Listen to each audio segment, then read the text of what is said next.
pose ton cul.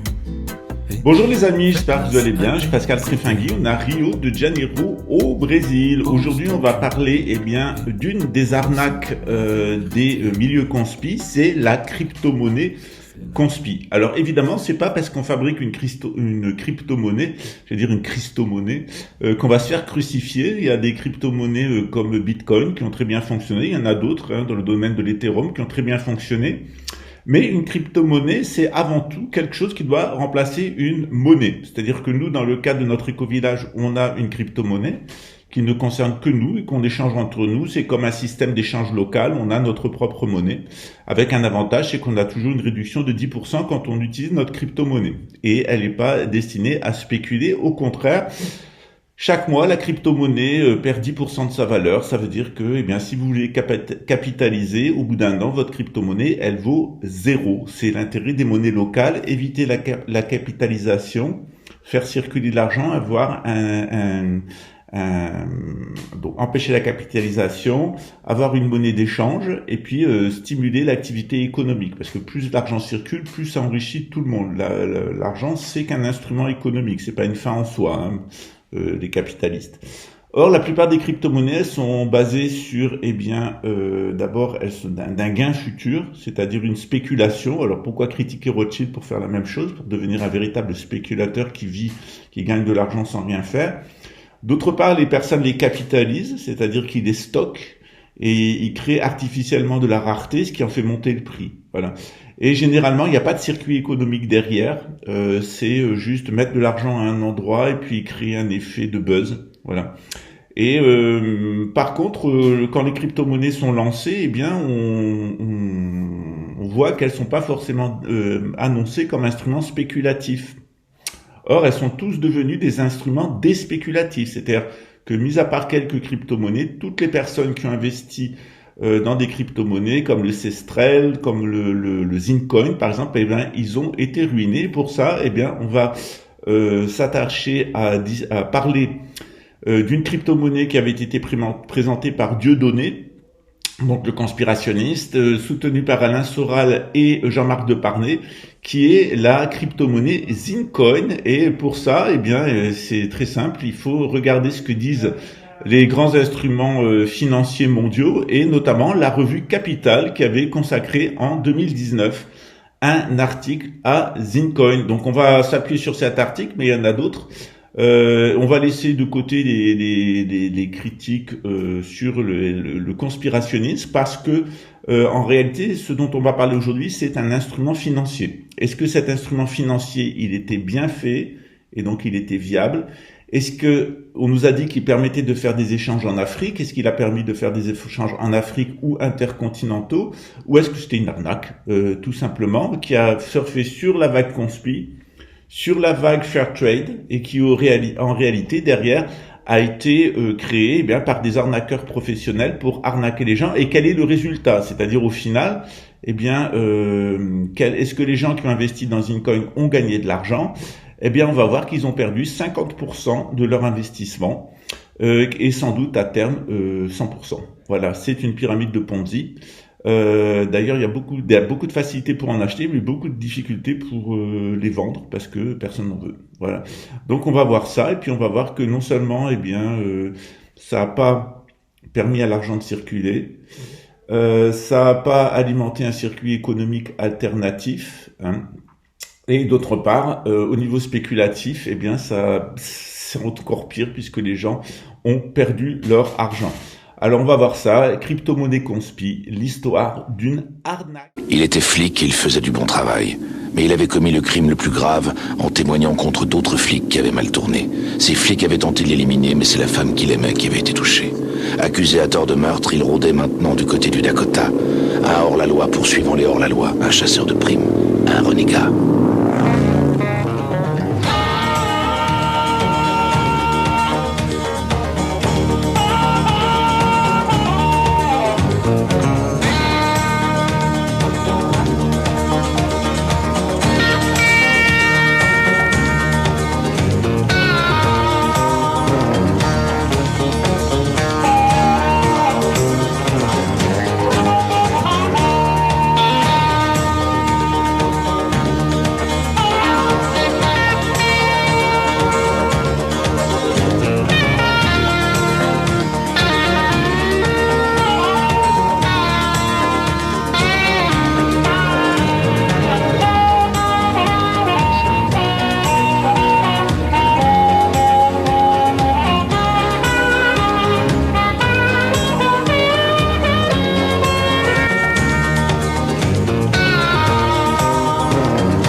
Le polémiste Dieudonné incite ses partisans à investir dans le Zincoin, un projet de crypto-monnaie présenté sur l'Afrique. Or, nous dit la revue financière Capital, celui-ci présente toutes les caractéristiques d'une arnaque.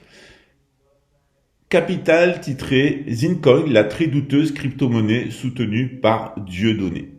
Le projet Zincoin a démarré fin 2017 sous l'initiative d'un entrepreneur franco-algérien, Karim Ben Abdelkader, qui prétend être de la famille du prince Abdelkader d'Algérie, qui n'est pas démontré comme étant le cas, donc à défaut pourquoi pas, mais on n'a aucune information qui nous permette de le croire.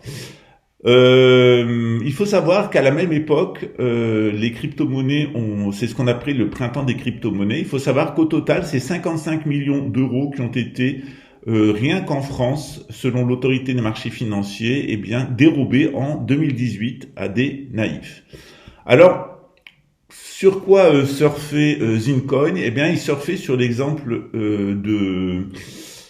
du Bitcoin qui avait été lancé. Moi, j'avais des Bitcoins, je laissais mon ordinateur tourner la nuit, puis on me rémunérait en Bitcoin. Je crois que j'avais gagné 200 ou 300 Bitcoins, et puis je n'y croyais pas. Puis j'ai refilé mon ordinateur, et la personne à qui j'ai refilé mon ordinateur doit être très riche à l'heure actuelle.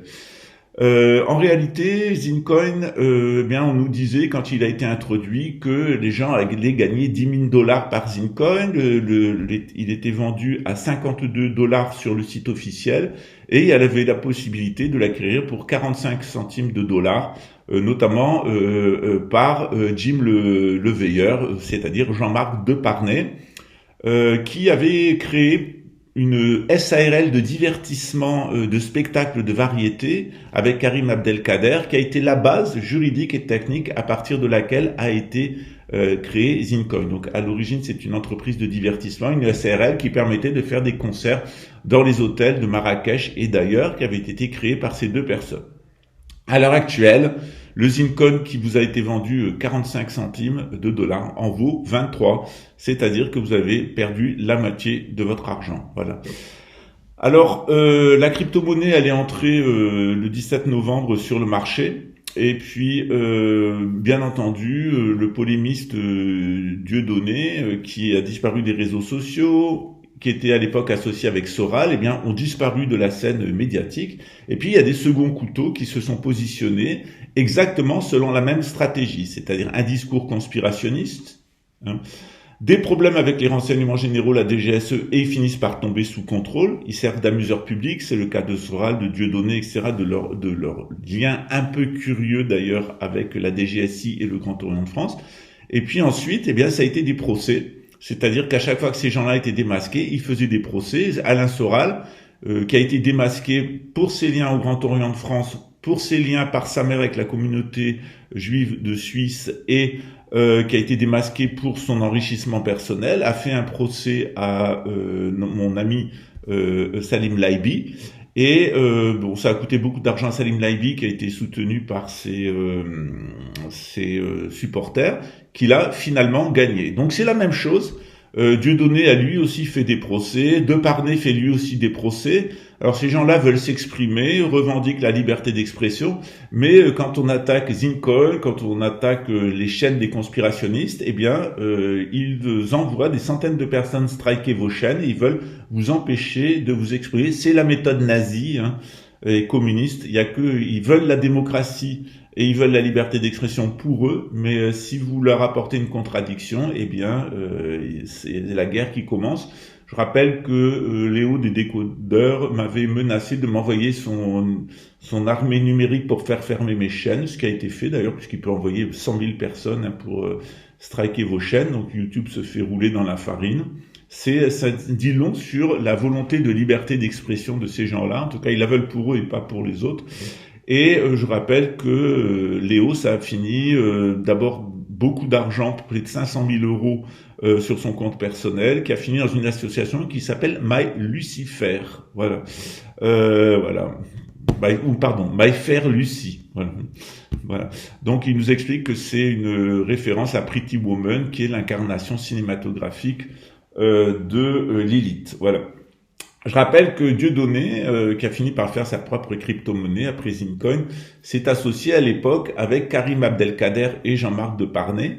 Alors Karim Abdelkader, c'est quelqu'un qui a amené 3 sociétés à la faillite en France en 2012 et qui est frappé d'une interdiction de gérer une entreprise pendant 15 ans. Il s'est donc réfugié au Maroc, à Marrakech, où il a commencé à vendre son fameux Zincoin à partir de cette entreprise de divertissement avec un chanteur d'hôtel, de variété française dans les hôtels de Marrakech pour touristes. Et il promettait, en 2017, mon objectif c'est un Zincoin à $400 en juin 2022. Alors on est à un Zincoin à 0,23 $ en juin 2022. Alors il disait même le Zincoin est porté par quelque chose qui nous dépasse. La blockchain, c'est mystique. Hein. Alors l'article de Capital a été analysé par un consultant blockchain indépendant. Qui dit que la documentation technique de Zincoin présente de graves incohérences. La rédaction est faite pour perdre son lecteur dans un ensemble de concepts techniques qui n'ont pas de lien entre eux. Analyse Anis Aboubi, un consultant blockchain indépendant. Le lecteur, je cite, le lecteur n'y trouve pas d'informations objectives et détaillées, alors qu'un livre blanc est censé présenter une promesse de valeur et se définir comme un guide technique.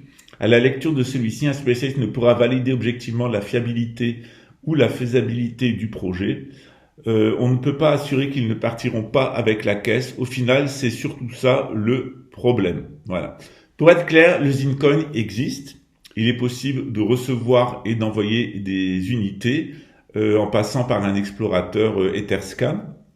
Mais créer une crypto-monnaie peut se faire en quelques minutes en copiant le code informatique d'un protocole en licence libre existant, Bitcoin ou Ethereum par exemple.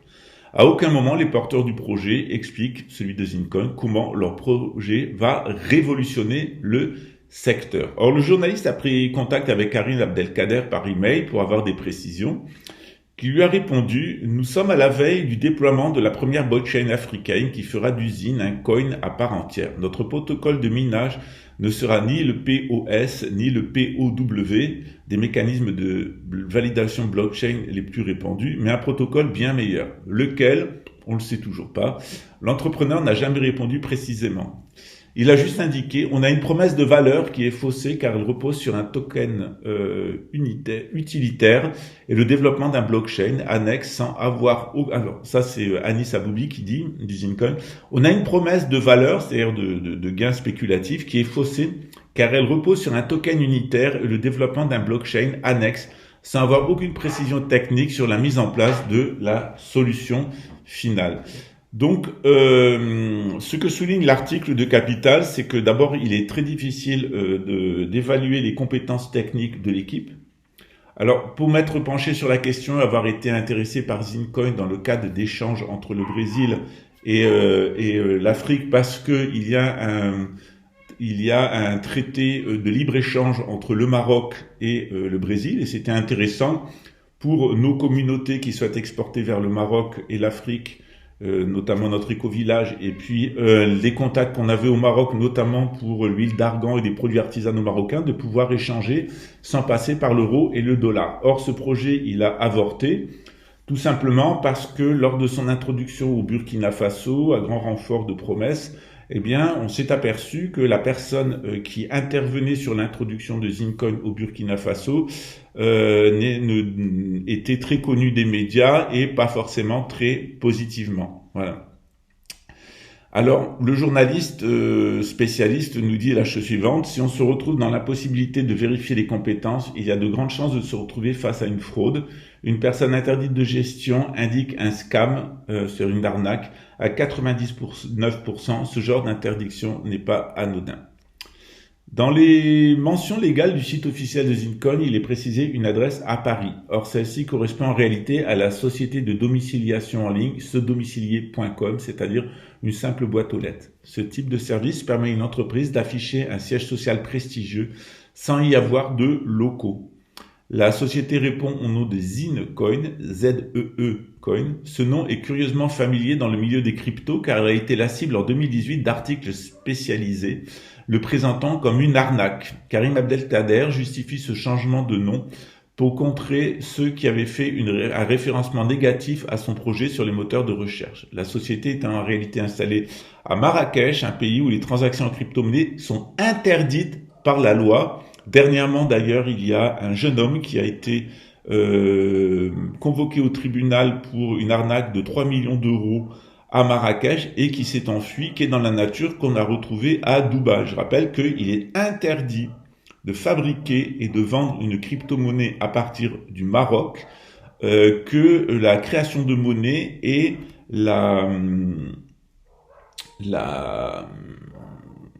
privilège unique de la Banque centrale du Maroc qui, elle seule, peut créer une monnaie. Le journaliste raconte que, de façon anonyme, il a contacté la structure de Zincoin pour simuler un investissement. Alors, ce qui est intéressant, c'est que celle-ci demande d'envoyer l'argent sur des adresses en crypto-monnaie Bitcoin, Ethereum, mais aussi par PayPal ou par virement sur un compte du Crédit Suisse. C'est-à-dire que ce sont des conspirationnistes qui demandent à ce que l'argent soit versé en Suisse. Zincoin a d'ailleurs un avocat en Suisse, dont j'ai le nom, puisqu'on s'était intéressé à cette crypto-monnaie. Et le titulaire porte le nom de Future World 7. À aucun moment, il a été demandé de fournir des informations personnelles sur l'origine des fonds, et cela contrevient aux règles élémentaires de lutte contre le blanchiment de fonds. Il est pour l'instant impossible de mesurer le nombre de personnes ayant investi dans Zincoin. Seul indice, le nombre de crypto-monnaies reçues que l'on peut observer sur leur adresse et Ethereum s'évaluait en 2019 à environ 60 000 $, ce qui est assez faible. Donc Capital a contacté Dieudonné, qui n'a pas donné d'interview. Le détail de son intéressement n'a pas été communiqué par Karim Abdelkader, qui a seulement déclaré que son intérêt est d'accumuler un maximum de Zincoin, car une fois la blockchain déployée, sa valeur va tout naturellement être multipliée. En clair, Dieudonné a reçu des Zincoin pour faire la promotion de Zincoin. Et on se demande d'ailleurs au final si c'est pas Dieudonné qui a été le dindon de la farce, c'est-à-dire qu'il y a un milieu conspirationniste qui s'est servi de Dieudonné pour monter une crypto-monnaie dont les résultats, même si on peut pas parler à ce stade d'arnaque, à défaut de jugement, montrent bien qu'aucune des promesses a été tenue. Donc Zincoin est arrivé aux alentours de 50 centimes de dollars. On nous annonçait en juin 2022 400 $. Les gens qui ont investi l'argent dans Zincoin ont perdu la moitié de leur argent. Il faut savoir qu'au creux de la vague de Covid-19 en mars, avril, mai 2020, le Zincoin était arrivé à 4 € quelque chose. Donc vous imaginez, ils ont créé cette crypto-monnaie à partir de zéro. Ils la vendaient à 23 centimes. Pendant la pandémie de 2020, elle a atteint 50. Et ensuite, aujourd'hui, elle vaut 10 fois moins. C'est-à-dire que il y a des gens qui ont fait une sacrée culbute, 20 fois, plus de 10 fois leur investissement de départ en 2020. Et puis, les pigeons qui ont acheté en 2020, ils ont perdu 10 fois la valeur de l'argent qu'ils ont investi. J'avais mis en garde un cuisinier qui était venu sur notre projet, qu'il se ferait, c'est très certainement qu'il perdrait son argent, qu'il se ferait arnaquer. Je dois dire que moi, j'avais beaucoup d'espoir dans le projet de Zincoin parce que, à cause de ce développement sur l'Afrique, avoir une crypto-monnaie africaine. Mais, d'abord, ce n'est pas devenu une crypto-monnaie africaine. Et d'autre part, donc, tout le projet de Zincoin est tombé à l'eau. Et d'autre part, l'aspect spéculatif, pour ceux qui étaient intéressés par la spéculation, a permis en 2020, au creux de la panique sanitaire, à certaines personnes de s'en foutre plein les poches et d'aller vivre à Dubaï et de financer des activités médiatiques, notamment de chansons, etc., et de vivre dans des grands hôtels. Et puis de l'autre côté, les gens qui ont investi, eux, ils ont perdu leur fric et certains ont perdu la moitié de la valeur de leurs économies, sans d'ailleurs pratiquement aucun espoir de retrouver le reste, puisqu'il y a bien un moment où cette petite comédie s'arrêtera. Alors, ce qui est intéressant, c'est qu'on voit effectivement que cette crypto-monnaie, elle est liée au milieu conspirationniste parce que quand la date du 6 juin 2022 a été annoncée par The Economist sur sa couverture, eh bien, il y a beaucoup de gens qui ont sorti leur argent des banques et qui sont allés vers les crypto-monnaies, notamment Zincoin. Et Zincoin est remonté à 40 centimes. Et puis, comme il s'est rien passé, le 6 juin, Zincoin est retombé à sa valeur, pratiquement à sa valeur. Il est à 0,27 maintenant. Il était il était à 0,25 et il est redescendu actuellement. Aujourd'hui, il est à 0,27, mais il était monté aux alentours du 6 juin.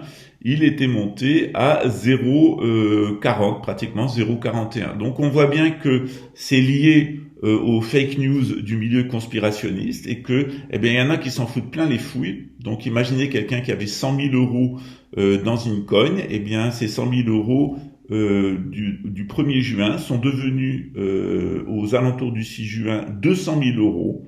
Et puis ensuite, le Zincoin est retombé. Donc il y a des gens qui ont gagné 100 000 euros sans rien faire au mois de juin grâce à Zincoin.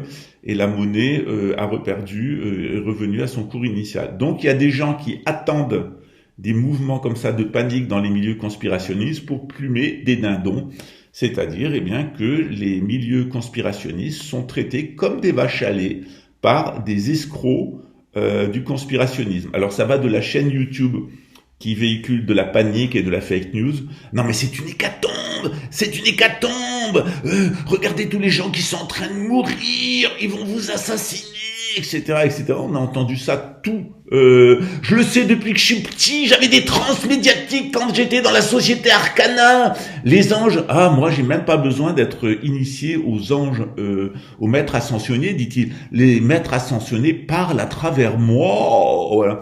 Donc c'est un délire d'un cas psychiatrique qui n'a jamais reçu aucune initiation, qui ne pratique aucune religion, qui est dans un délire, alors sincère ou non. Je pense sincère, c'est-à-dire on peut être sincèrement dans l'erreur. Hitler était très sincère, il était sincèrement dans l'erreur. Rudolf Hess aussi, qui a fini sa vie en prison, pour être sincèrement dans l'erreur et vivre dans des hallucinations mentales théosophiques, anthroposophiques et spirites. Et puis évidemment, c'est des arnaques. Où ça s'avère être des arnaques. C'est-à-dire, c'est pas parce que la personne est sincère au début qu'elle a raison et que c'est pas une arnaque. Donc, on peut être sincère au début et ça peut s'avérer être une hallucination mentale et une arnaque.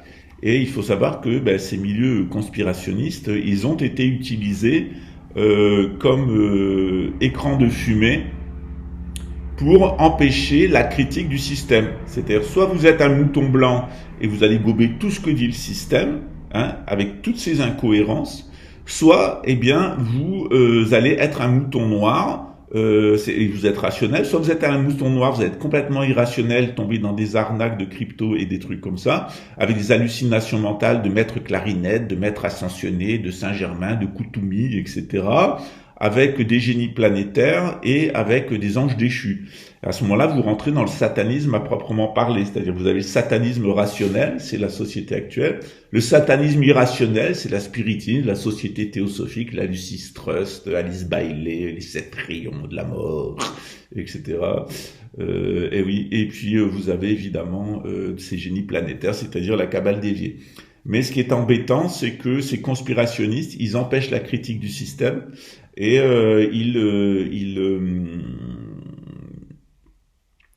ils servent en réalité, ils protègent le système. C'est-à-dire qu'à partir du moment où moi je suis arrivé avec une critique extrêmement précise du système, qui est basée sur la synarchie et sur la République de Platon. Donc mon angle, c'était un angle philosophique avec Platon et un angle ésotérique avec Saint-Yves d'Alvèdre, Martinez de Pasqualis, Louis-Claude de Saint-Martin, le mouvement martiniste, le rite égyptien. Donc on avait une critique du système qui était portée par Platon et par l'ésotérisme occidental, notamment par René Guénon, mais aussi des initiés dans la franc-maçonnerie. Or, le problème de ces personnes-là, des conspis, c'est qu'ils arrivent avec du spiritisme, de la théosophie, de l'anthroposophie. Anthroposophie, je pense à Thierry Casasnovas, Silvano Trotta, Léo des Deux Codeurs, ils en sont presque tous. Pour la théosophie, eh bien, il y a toutes les personnes qui se revendiquent avoir été initiées. Parce que, je vais voir quelle initiation il y a dans la Rose-Croix et dans la Société Arcana, puisque que ce soit la Société Arcana ou la pseudo-Rose-Croix américaine, celle qui a construit les Guidestones, ils ne se raccrochent à aucune organisation traditionnelle et à aucune tradition ni ésotérique ni exotérique. Ce sont les créations d'Alan Kardec, de Blavatsky et du colonel Oscott et de Rudolf Steiner, donc qui n'ont aucune assise traditionnelle. Et les deux derniers, d'ailleurs Blavatsky et Steiner, parlent de maîtres ascensionnés qui leur apparaîtraient dans l'astral avec des petites cloches qui tintent comme ça, des chaises et des tables qui bougent, qui leur apporteraient des initiations et la connaissance ésotérique. Enfin, c'est du foutage de gueule. Alors on peut être évidemment soi-même dans une secte sans s'en rendre compte, contribuer aux arnaques d'une secte et des filiales de cette secte, hein, parce qu'elles sont d'autant plus dangereuses qu'il n'y a pas de tête. Quand il n'y a pas de tête, c'est encore plus dangereux une secte, puisque chaque adepte devient le gourou d'une partie de la secte globale. Voilà. Donc, dans le cas de Zincoin, eh bien, on s'aperçoit que, elle n'a pas servi de monnaie d'échange en Afrique. 2, en matière de spéculation, eh bien, elle n'a rapporté de l'argent qu'aux personnes qui ont profité des mouvements de panique dans les milieux conspi, dûment amplifiés par des chaînes YouTube, parce que les chaînes YouTube de conspirationnistes, en réalité, elles sont là pour vous mettre en panique, pour vous faire commettre des erreurs au niveau financier, mais les gens qui sont derrière, les gourous hallucinés du New Age, croyez-moi que eux, ils ont la tête sur les épaules, ils n'y croient absolument pas, et eux, ils finissent dans des hôtels de luxe à Dubaï avec des limousines, tandis que vous pleurez sur vos économies, souvent d'ailleurs le fruit du travail de toute une vie que vous ne reverrez jamais. Donc il y a plusieurs arnaques dans la vie. Le système actuel qui conduit à la gouvernance mondiale, eh bien c'est une pyramide de Ponzi, c'est une arnaque montée par les Rothschild, les Rockefeller et la couronne britannique.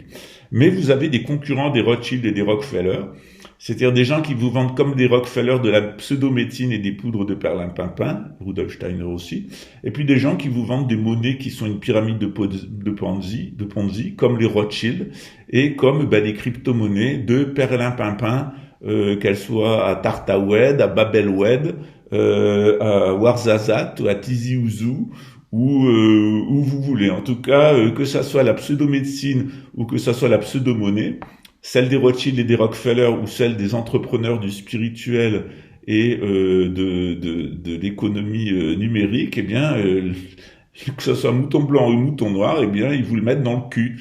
Voilà, et je dois dire très très bien. C'est pas une quenelle, d'ailleurs, pour reprendre un de leurs termes, c'est une double quenelle qui vous est mise 2 fois avec une fausse spiritualité et une fausse économie.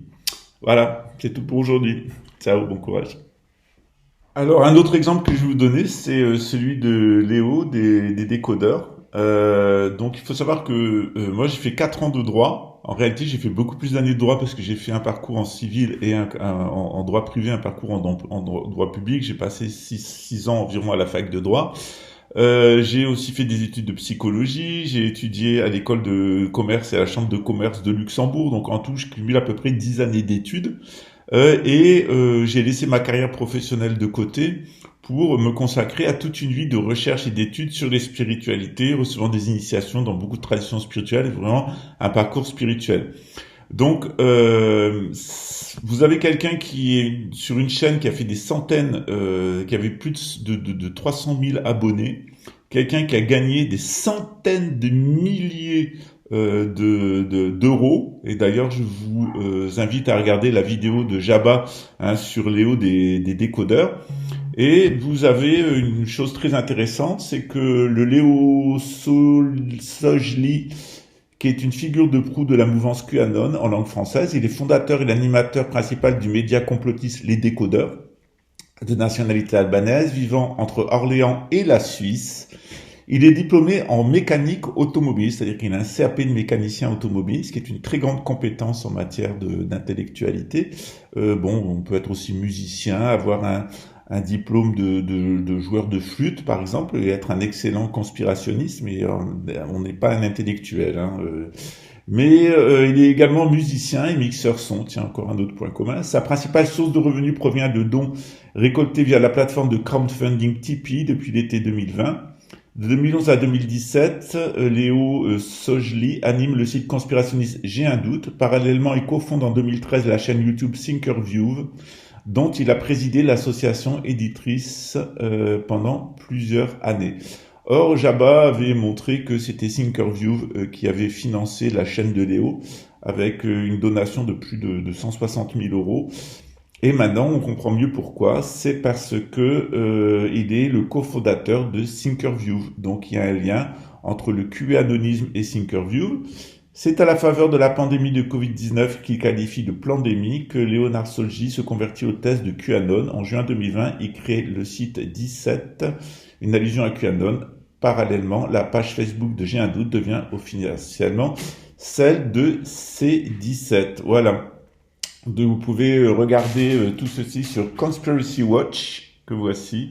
Voilà, donc c'est un article de Conspiracy Watch qui va vous montrer qu'en réalité, il y a deux sortes de critiques du système. Il y a la critique du système comme Thinkerview, avec un journaliste, des intellectuels, des interviews, et à côté, il y a une usine à fric et à fake news, et c'est ce qu'a fait QAnon.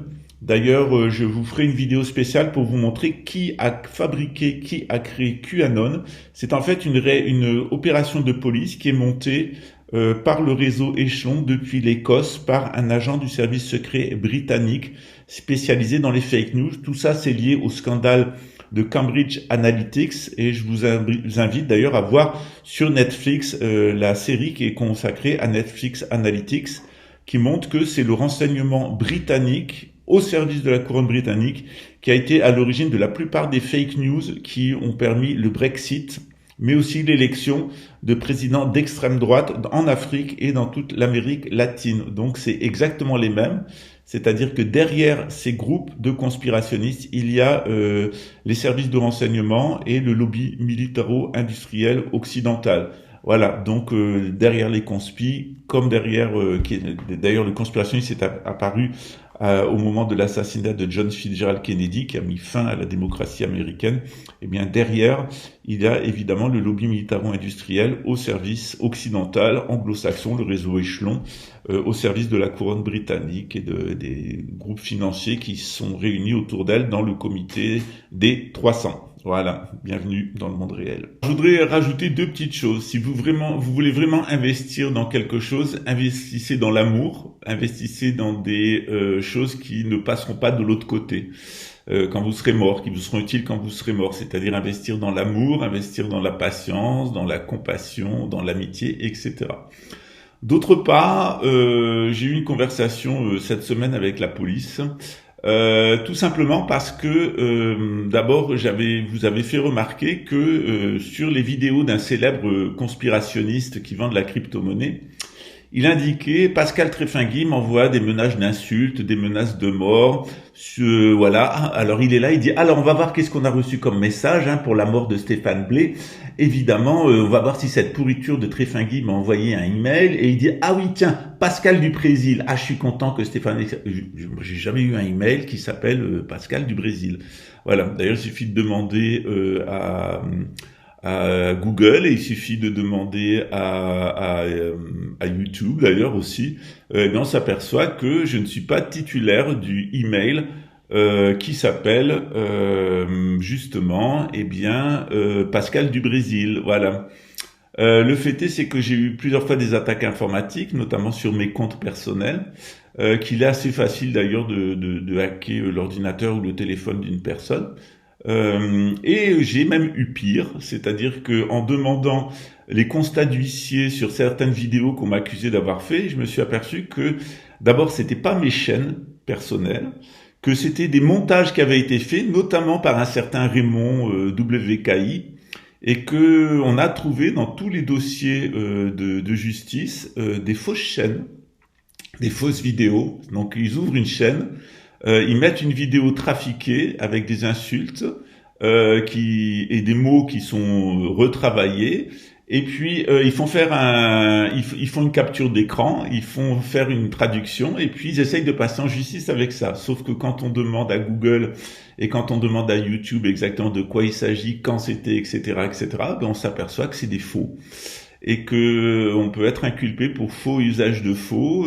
Et puis ça met aussi la puce au parquet de Paris, par exemple, qui du coup, sur la base des informations qui ont été données, eh bien décide proactivement de lancer une investigation internationale pour tentative d'assassinat en réunion qui implique un certain Samuel, un certain Raymond, une certaine Nadine, une certaine Muriel, un certain Alexandre, une certaine Juliette, si elle s'appelle bien Juliette, et d'autres personnes, une certaine Monique, un certain nombre de personnes qui ont ensemble, via des moyens de communication, avec des téléphones qui souvent n'étaient pas à leur nom et des comptes qui n'étaient pas à leur nom, ils étaient sous observation policière, produit un certain nombre de faux en écriture, et pour essayer, à défaut de parvenir à m'assassiner, essayer de m'assassiner judiciairement. Alors, manque de peau, ça a déjà été fait à Luxembourg.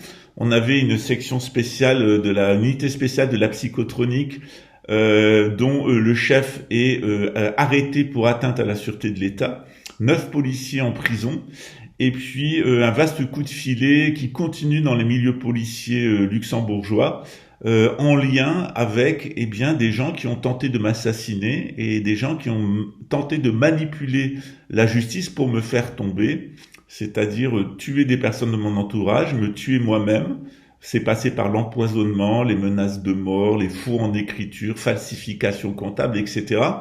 Je rappelle quand même que les conditions de détention au Brésil font que l'espoir d'y survivre pour une personne comme moi qui est homosexuelle, qui a un cancer et qui a une poche de colostomie sont proches de zéro. Mais je dois dire aussi que les amateurs de petites filles, lorsque les prisons brésiliennes les gardiens de prison sont informés qu'ils ont affaire à un amateur de petites filles, ne laissent pas grand autre possibilité que d'être la petite femme de service. Ils aiment bien les petites blondes aux yeux bleus. Et puis les grandes blondes aux yeux bleus aussi, de type édomite, et les pointeurs ont un sort un peu particulier en prison, et bien souvent ces gens-là se suicident soit avant d'être arrêtés, soit lorsqu'ils sont en prison, parce que c'est facile d'avoir des rapports sexuels, mais elle m'aimait tellement, j'étais tellement persuadée qu'elle m'aimait. Quelle déception. Eh ben non, papa, c'était que du viol, c'était que du contrôle mental, et t'étais qu'un sacré salopard comme tonton Joseph. Voilà, à bientôt. Ciao.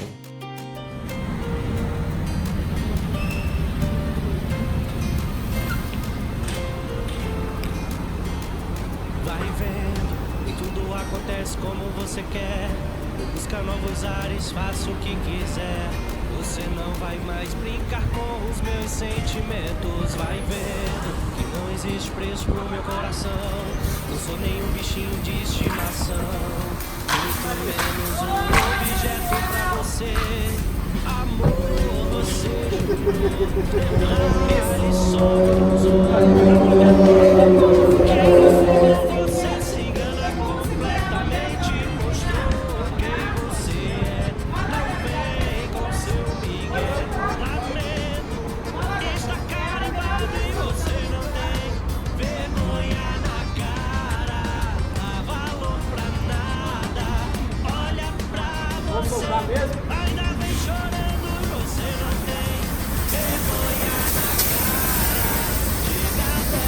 Olha só, a honra de poder amar, a gente